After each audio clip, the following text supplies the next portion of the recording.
Hello, everyone. The topic I will be discussing today is the Disney and Marvel Entertainment merger negotiation. Now, these are two companies that I'm very familiar with. For a quick history lesson, for those who aren't familiar with these two companies, Disney was founded by Mr. Walt Disney himself. He's the man that's behind Mickey Mouse, Daffy Duck, Disney World, and all sorts of fun-loving characters and things of that nature.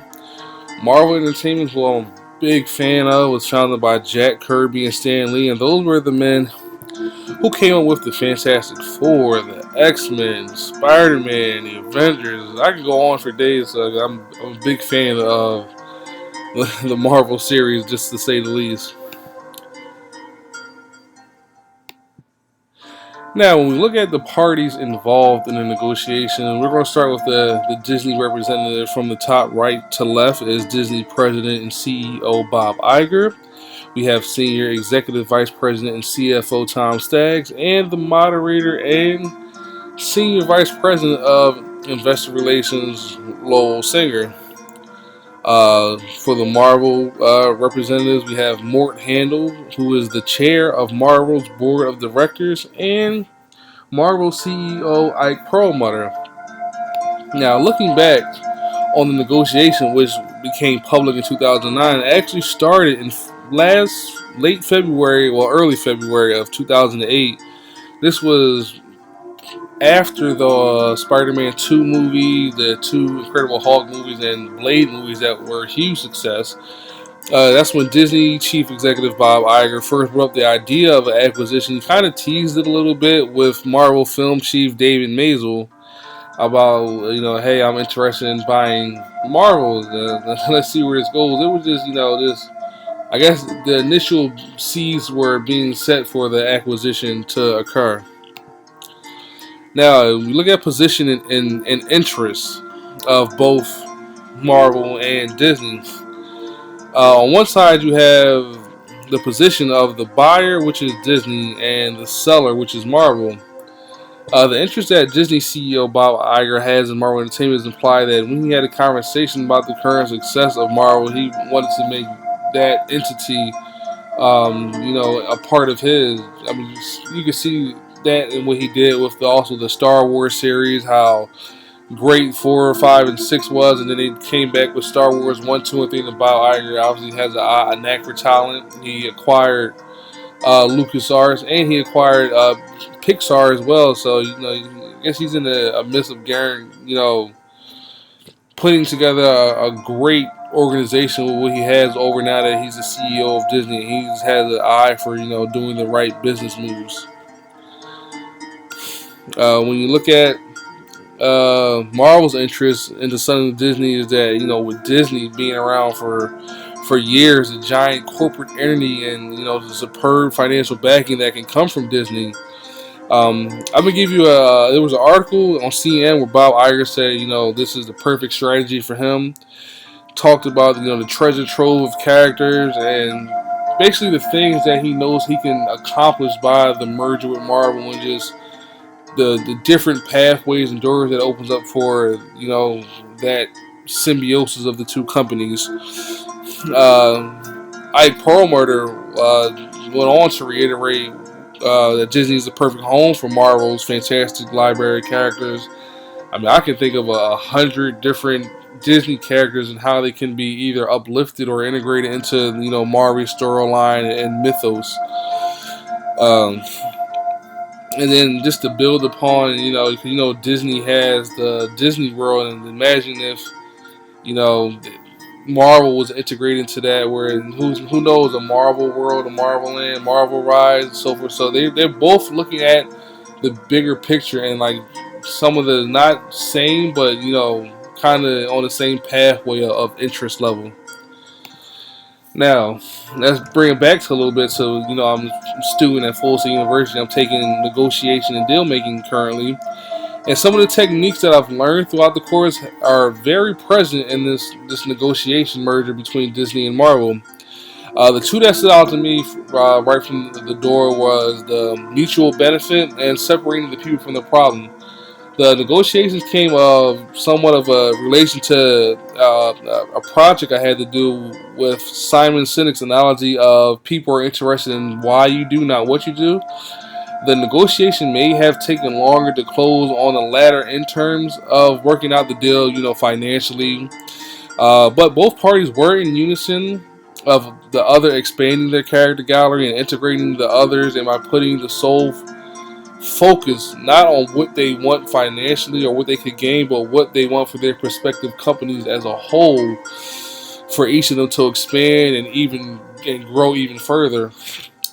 The biggest one that was shown was the autonomy is also present in the negotiation as part of the deal. Was when Disney, even though they would own Marvel Entertainment, they still would allow Marvel to retain their staff and their ideas for the way they want, and the product, how Marvel was going, because Marvel was never in a bad situation. It just didn't so happen to come across a good thing, like, hey, I like what you're doing. We can, offer help where needed be. We're going to, we're the owners. We're not trying to, step on anyone's toes. And, we still want you to be great how Marvel knows how to be great. And that was just, some companies come in and say, hey, you're going to do this my way. No, Disney had the utmost respect for Marvel's autonomy, and it worked out perfectly for them. Now, with any deal that we have, we can always talk about what went right It's and 1 o'clock. what went wrong. As far as about what went wrong, because initially Bob Iger offered Disney 2.2 million, and it was about 46 to 48 shares per stock. To mixed stock to be determined for the Marvel representatives, which was quickly negated. It was Marvel, on the other hand, who they actually wanted in between like 7 to 6 billion, and they wanted $50, more than $50. The actual number was anywhere between 52 and 58 of a share for the acquisition, primarily or entirely for Disney stocks. And I'll get into what would happen, but just know that as of right now, for this part of the slide, that neither of them got what the initial party wanted in the end result. The pros, I could go all day about the pros, but I don't have that much time. But the pros of what went right was the deal itself. Even talking about it, and just talking into existence and bringing it out was one of the best things that happened, because when they talked about the deal and what they wanted to do, the Marvel characters get to stay true to who they are. Bob Iger said there will be no Disneyfication of the Marvel characters in their universe. Like, you won't see Wolverine become an actual Wolverine and fun and lovable, or Spider-Man be, a nice Spider-Man with Mickey Mouse and things of that nature. No, they say the characters are going to stay true to who they are and vice versa.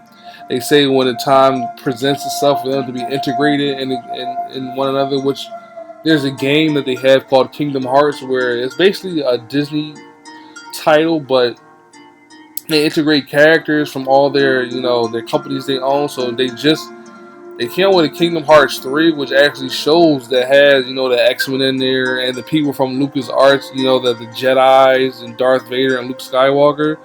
So they're staying true to who they are, but having great concepts on how they can merge them together, and that was the greatest thing that went right, is where they can come together and work together and also be themselves at the same time. Now, as far as the agreement, which was posted everywhere from CNN to IGN to YouTube, was Disney bought Marvel for $4 billion. Marvel shareholders will receive $30 in cash, as well as 0.75 Disney shares for each Marvel share that they own. Will this create a long-lasting relationship? Of course it will. Disney's been around for years. If you look at the movie sales in general, just focus on movies for a second. Even though DC is currently their own thing, they're not a part of Marvel. Just look at the film world in general. Like, it's being dominated by superhero films. You have Spider-Man, Avengers, X-Men, Guardians of the Galaxy, You have Thor, Incredible Hulk. All of these movies have just dominated the box office for the past, wow, for like the past going on 7 years. It's been dominated by, Marvel or, other superhero entities like DC. So that was a good thing for Disney. They're not slowing up. And then plus with the whole Netflix, and now they have television series like Agents of Shield, Agent Carter. Just you got a Spider-Man series coming out now on Power Man. All great things are happening, and not to mention, imagine what it's going to do for the children with, them seeing their own, going to Disney World. They're seeing the X-Men now on display. Everybody likes Spider-Man, everybody likes Wolverine. Then you think of the video games, the toys, the costumes. I don't think this merger will ever generate a loss for either company or either become stale to the point of, hey, I think we want to, discuss our arrangement. We need to rethink some things. And I think this was the best move for Marvel and Disney. The same.